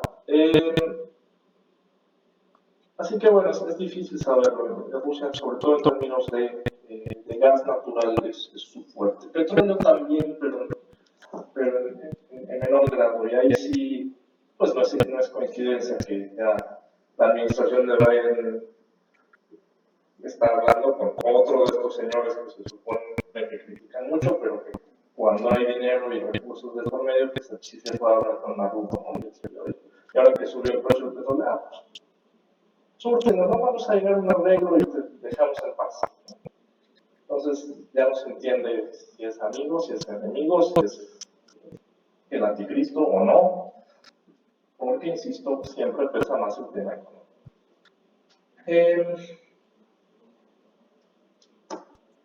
En cuanto a México, yo no soy economista ni especialista en el tema, pero pues entiendo que esta administración quiere ya dejar de exportar petróleo para hacer lo que el presidente de México llama la autosuficiencia energética, entonces suplir sobre todo al mercado interno.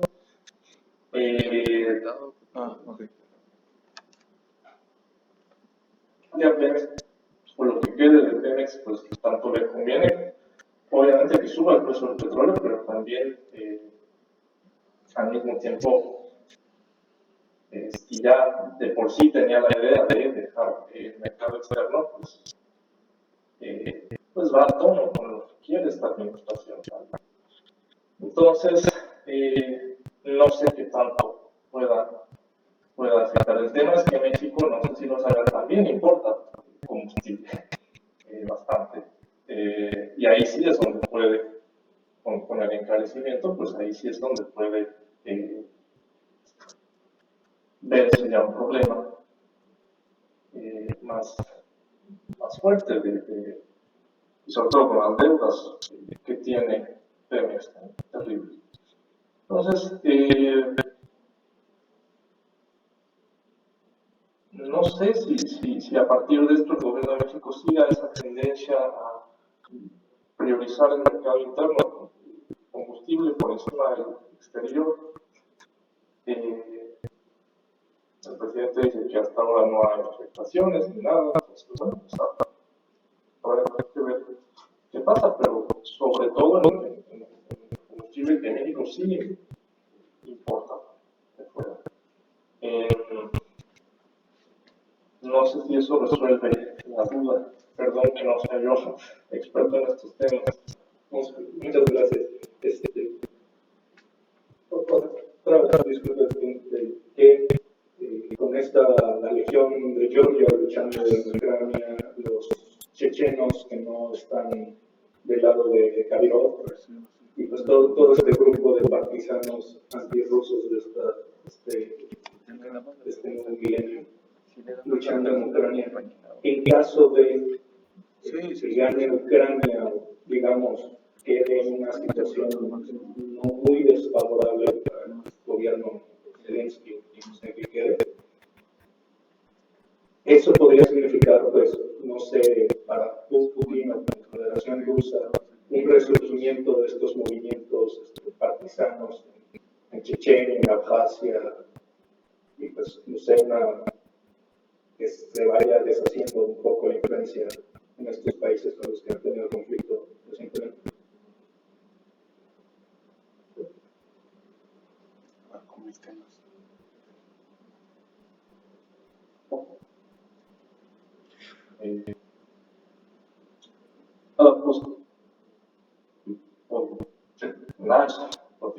Hay un lado y del otro, pero al empoderar a estos mercenarios de distintos países, llevar a combatir a favor y en contra de los rusos, sí puede venir un problema después en estas redes transnacionales de mercenarios, que ya varios autores, varios académicos ya empiezan también a prestarles mucha atención en la academia. Y sí hay, de hecho, bastantes vínculos entre toda esta zona postsoviética, Cáucaso, Asia Central, y ahora, desde luego, Ucrania. Entonces,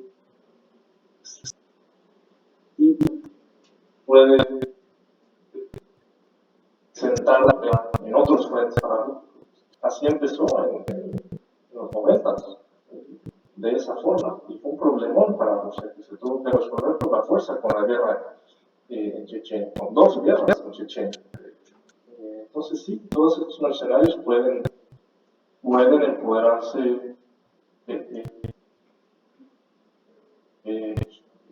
alguna manera. Hoy. Pero no sé si sigo hablando. Está bien. Maestro, ¿cómo estamos de tiempo por ahí? Sí, es correcto, maestro. ¿Quiere que las lea yo? ¿O quiere usted directamente contestarlas? Concede, si te ven que son suyas Rusia, ¿qué es lo que quieren? ¿Por qué están metidos en un país al que deberían respetar su autonomía y libre determinación? Bueno, de Rusia ya hablé, pero de Estados Unidos, digamos,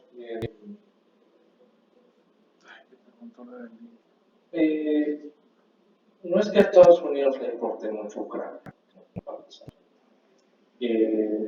les importa en esta retórica antirrusa y todo lo que sea antirruso, entonces es bueno, ¿no?, para ellos. Y de ahí viene mucha del apoyo moral, económico, político que ha obtenido Ucrania por parte de Estados Unidos. Ayer la señora Nuland, la vicesecretaria de Estado, me parece, hablaba en el Senado de Estados Unidos y le salió el tiro por la culata porque dijo que Estados Unidos sabía que había laboratorios de biológicos en Ucrania, que el gobierno ucraniano estaba bueno, pues el gobierno estadounidense estaba financiando en Ucrania, etc. Y ahí como que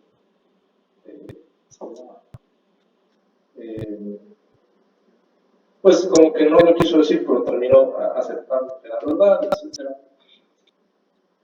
La misma Nuland que en una llamada en 2014 que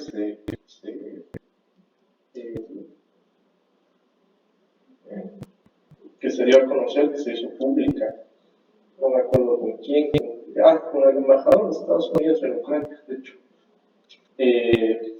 Ella misma decía durante de Euromaidan, en esos momentos de fines de febrero de 2014, ella le decía al embajador de Ucrania, o le daba órdenes de quién debería ser el próximo primer ministro ucraniano, de quiénes deberían estar en el gobierno. Ella básicamente fue la que eligió a Arseniy Yatsenyuk como nuevo primer ministro. Esa llamada fue un escándalo. Y además, después en el gabinete ucraniano en el gabinete de Yatsenyuk, hubo dos estadounidenses, ciudadanos estadounidenses en ese gabinete para apoyar a la economía de Ucrania, ¿no? A reconstruir. Y insisto, otra forma de ese apoyo pues, es vender armas, ¿no? Sin más de casi $5.000 millones en los últimos 8 años a Ucrania, en asistencia militar, en adiestramiento, etc. A fin de cuentas, lo que los estadounidenses saben hacer mejor es eso, negocio. Y así es como ven el mundo. Y todo lo que caiga en este campo antirruso, pues bienvenido.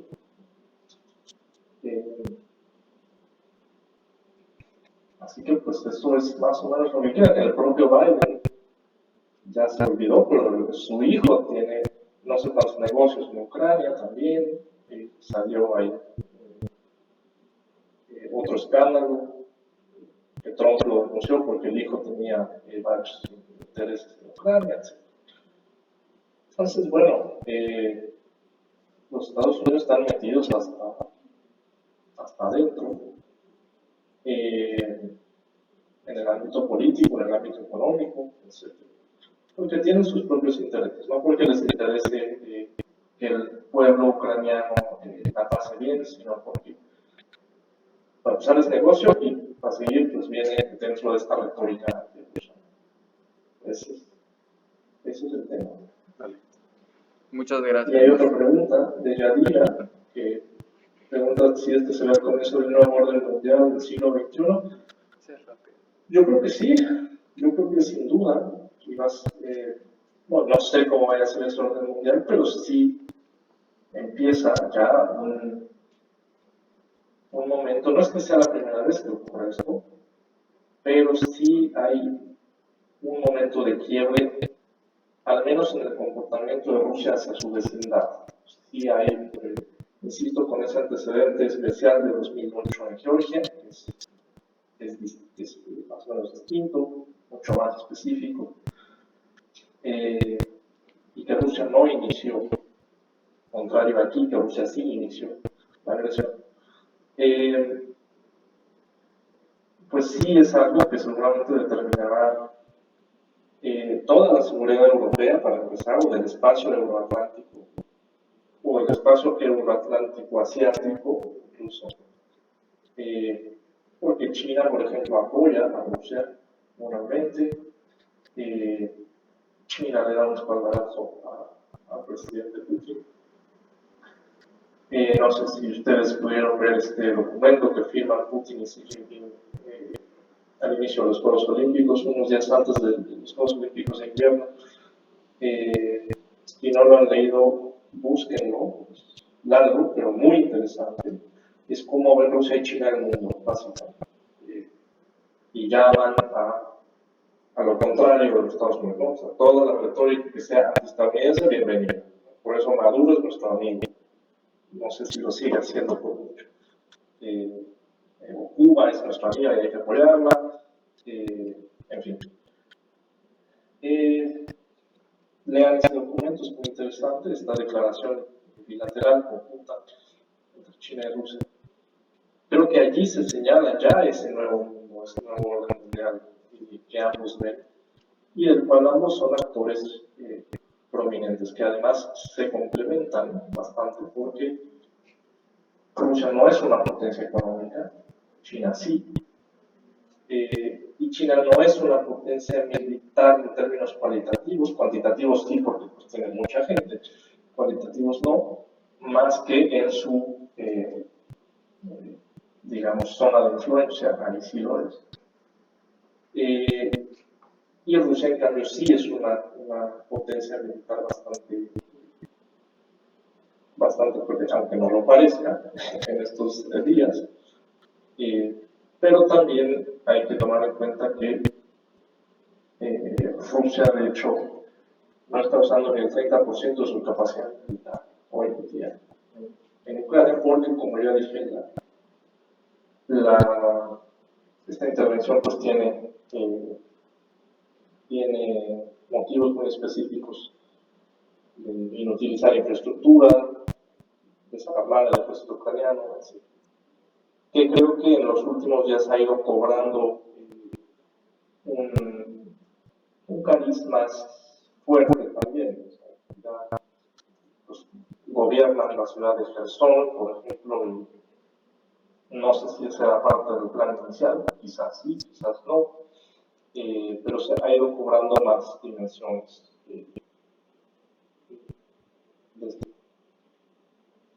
Solo una bastante práctica. Maestro, pues quisiera ir cerrando, ¿no? Y quisiera saber si alguno de mis otros compañeros tiene alguna pregunta que hacer. Adelante, por favor. Me pueden decir, había alguien que había abierto su micrófono, había levantado su mano, pero si no es así, vamos cerrando y me gustaría, maestro, hacerle una última pregunta de mi parte. ¿Cuáles son los escenarios posibles para Ucrania?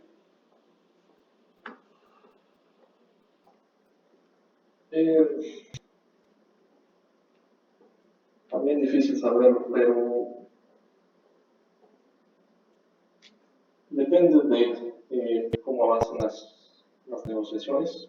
Creo que no es coincidencia que las negociaciones hayan empezado al cuarto, quinto día, o sea, de forma muy temprana en esta intervención. Rusia ya acepta negociar.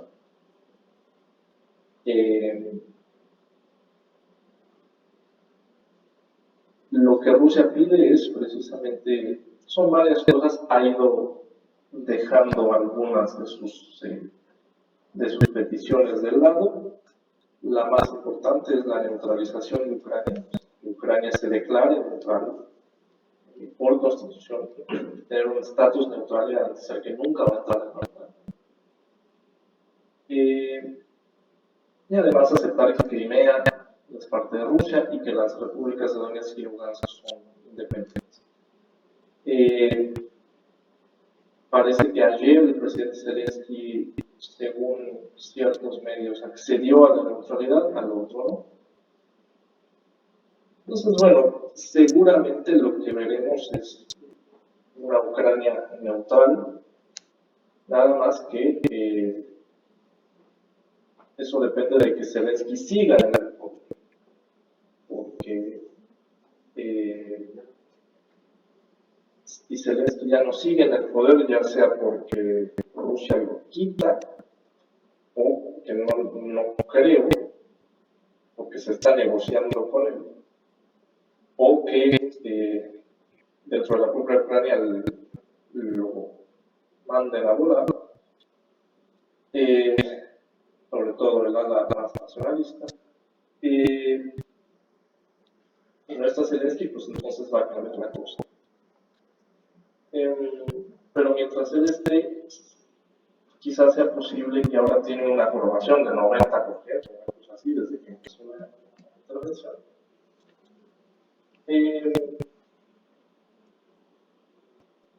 Seguramente sí veremos una Ucrania neutral, un estatus neutral, que es pues, el escenario más light, ¿no? Ya veremos si, no creo que Ucrania acepte que el territorio que considera de jure, jurídicamente parte de ella, pues vaya a aceptar que es territorio independiente o que es parte de otro país. Pero al menos sí, quizás una Ucrania neutral, como lo fue durante toda su vida independiente hasta 2019, que es el presidente Poroshenko que decide que por constitución, en la constitución, para su campaña política, nada más, que perdió quizás, que en la constitución diga que queremos entrar a la OTAN y tenemos valores europeos.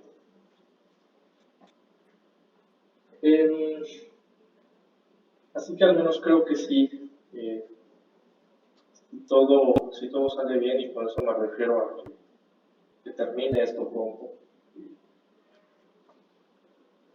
veremos al menos una Ucrania neutral. Y seguramente también, pese a eso, pese a que Zelensky cede, pues también veremos, si es que él sigue en el poder, pues veremos seguramente a un Zelensky mucho más, muy empoderado, pero al mismo tiempo débil en el sentido de que no sabemos qué vaya a hacer Rusia después, si van a dejar ahí, aparte del ejército, si van a dejar ahí, a obligar a Ucrania que permita, por algún acuerdo, tener a Rusia bases militares allí o no. No sabemos si eso va a pasar. Seguramente Rusia va a terminar teniendo alguna presencia militar cuando termine la fase abierta pues, del conflicto. Rusia tendrá alguna presencia militar latente pues, en Ucrania.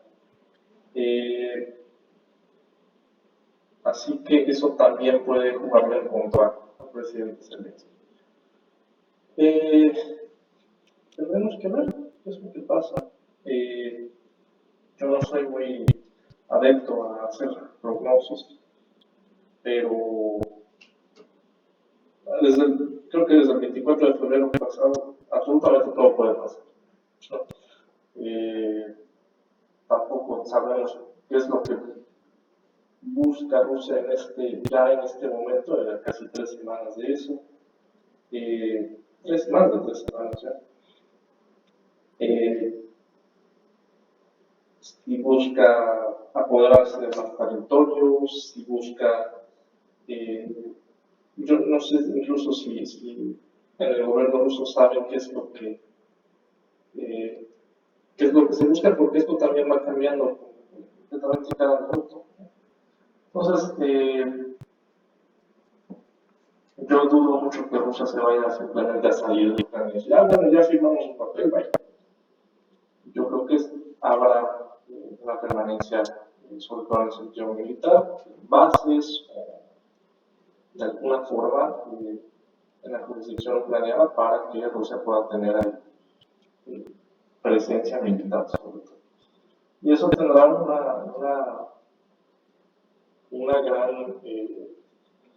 grandes consecuencias en la política interna de Ucrania, en la cual seguramente también va a aumentar irónicamente el nacionalismo político.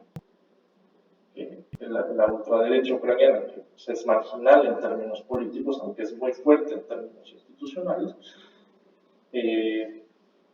creo que va a subir en las preferencias después de esto, por obvias razones. Y que el partido que se veía como prorruso, que es el segundo en el parlamento más grande, la principal oposición del país, pues se irá a pique. A menos que Rusia también haga algo en el terreno político para que ese partido pueda tener preeminencia institucional. Es muy difícil saber. Y todo dependerá de los próximos días, meses, años. Es muy difícil. Pero creo que es una buena noticia, al menos que al quinto día de que esto empezó, ya había negociaciones entabladas. Que siguen en estos días. Con todo y que el gobierno ucraniano mató a un miembro de su delegación. Los servicios de seguridad que están cooptados por esta ultraderecha nacionalista mataron a un miembro de su delegación, calificándolo de traidor. No está muy claro. Pero bueno, así están las cosas y esperemos que tengan un desenlace y pacífico en la medida de lo posible. Gracias, maestro. Fíjese que sí es un tema muy a debatir porque, bueno, se han dicho muchas cosas. Usted sabe que los medios de comunicación de Occidente están muy sesgados, ¿no? Se les ha olvidado precisamente otros países, como usted lo mencionaba anteriormente, Yemen, Siria, Irak, Afganistán, Palestina. Olvídese de Palestina, ya parecía que está desaparecida. Pero son muy sesgados, ¿no? Y a veces... pero no tengo los argumentos, no tengo la información correcta, pero sí muchas veces dicen que Ucrania incluso está haciendo algunas cosas, un boicot, ¿no? Para hacerse un poquito esta parte de víctima. Yo quisiera ser objetiva, pero a veces sí me parece extraño que todo aquí Occidente estemos pensando que Ucrania es la víctima, y creo que no es así. Entonces, por eso a nosotros nos dio mucho gusto que viniera usted a platicar con nosotros. Todavía falta una pregunta, te cedo la palabra, porque sí es diferente verlos desde otro punto de vista, como usted lo está viendo desde allá, ¿no? Me parece que eso es lo que debe de ser, ¿no? Ver las dos caras de la moneda, diríamos acá en México. Ya ver que nos la pasamos diciendo puras frases, ¿no? Pero es parte de esto. Adelante, Eric. Ya para concluir, con una última pregunta de parte de la compañera Nadia Alexandra. No sé si puede pasar.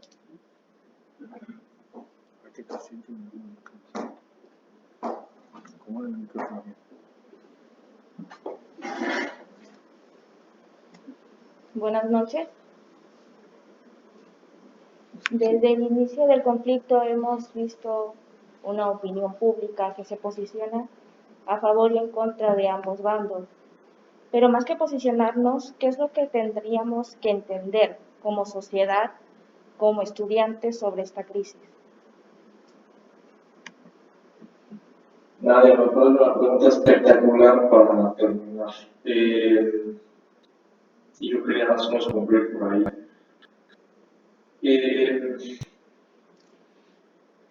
Yo insisto en que vivimos en una época, irónicamente, muchos de ustedes que son comunicólogos quizás estarán de acuerdo conmigo, irónicamente vivimos en una época en la que es posible saber lo que pasa en otro lado del mundo en cuestión de segundos.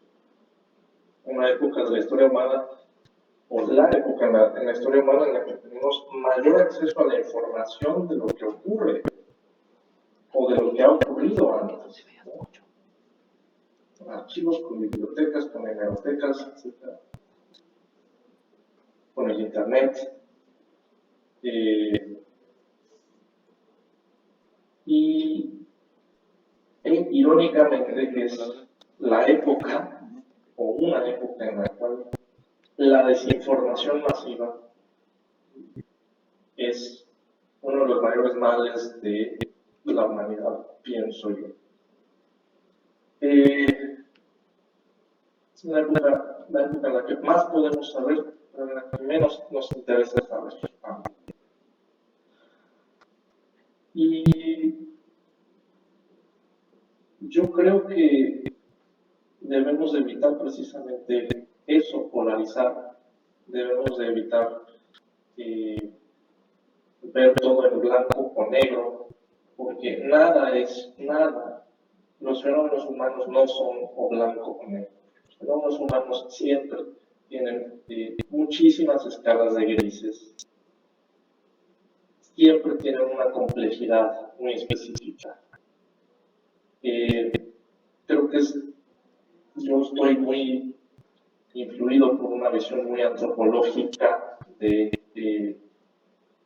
los fenómenos humanos en general, lo cual quiere decir, pues como dice la hora, de construir las grandes narrativas que tenemos, de construir los pensamientos que tenemos así como bloque, los rusos son así, ¿no? Los estadounidenses son buenos, todo lo que venga de Estados Unidos es maravilloso, son nuestros dioses. O, no sé, los chinos son así, mucha gente que estudia China en estos días me ha dicho que ellos tienen exactamente el mismo problema que yo al hablar de Rusia, que ellos no pueden hablar de China sin que vengan comentarios basados en prejuicios, basados en estereotipos, etc. Así que yo, si alguna lección quisiera dejar en esta charla, es precisamente ustedes busquen entender por qué pasan las cosas. Quizás nunca lo van a entender al 100%. Yo acepto que no entiendo al 100% lo que está ocurriendo en Ucrania hoy. Y también se vale eso. Y también se vale decir, yo no sé. Y si yo no sé del tema, no hablo del tema. Creo que hay que ser prudentes. Creo que hay que dejar hablar a quienes hablan de los temas, en vez de escuchar a cualquier hijo de vecino o a la típica tía en WhatsApp, ¿no? O al tío. No creernos lo primero que leemos, siempre ponderar, siempre dudar, no por hacernos los rebeldes, sino siempre dudar de la información que se recibe, siempre preguntarse, bueno, este medio a quién se les responde, este columnista, ¿quién le paga? ¿En qué nómina está? No hay buenos y malos en la vida. Ni el Papa es un santo. Así que simplemente eso, tener al menos un mínimo de objetividad para con nosotros mismos, para evitar autoengañarnos a nosotros mismos, ¿no? Y tener esa perspectiva, sobre todo, siempre que se hable de una guerra, de un conflicto, de un momento histórico, métanse a ver el orden social, o sea, quién gobierna, cuál es la mayoría étnica aquí, qué lenguas se hablan, este tipo de cosas que a veces explican mucho más que los modelitos matemáticos que nos enseñan en las clases de métodos cuantitativos. X igual a Y al cuadrado, y entonces eso significa que la economía va a crecer al 7%, ese tipo de cosas. Déjenla de lado, esa es mi recomendación muy personal. Y dar prioridad también al trabajo de campo, de escuchar a los que están allí, que conocen, que saben, que han estudiado, ¿no? No lo digo por mí, también, pero lo digo porque en el caso de Rusia, pues, tenemos cientos de expertos, entre comillas, que son las voces de siempre, que son las voces autorizadas, y que siempre son voces que buscan como esa convocatoria del New York Times de la que les hablé, hablar mal del país, ¿no? Porque eso pues deja dinero y porque eso es lo que la gente quiere escuchar. Qué flojera escuchar lo que quieres escuchar en vez de escuchar otros puntos de vista, ¿no? Entonces eso, ser abiertos, ser prudentes y ser muy dudosos de toda la información que nos llega todo el tiempo. Y está bien decir, no sé, entonces voy a averiguar más de este tema, en vez de ir a Facebook y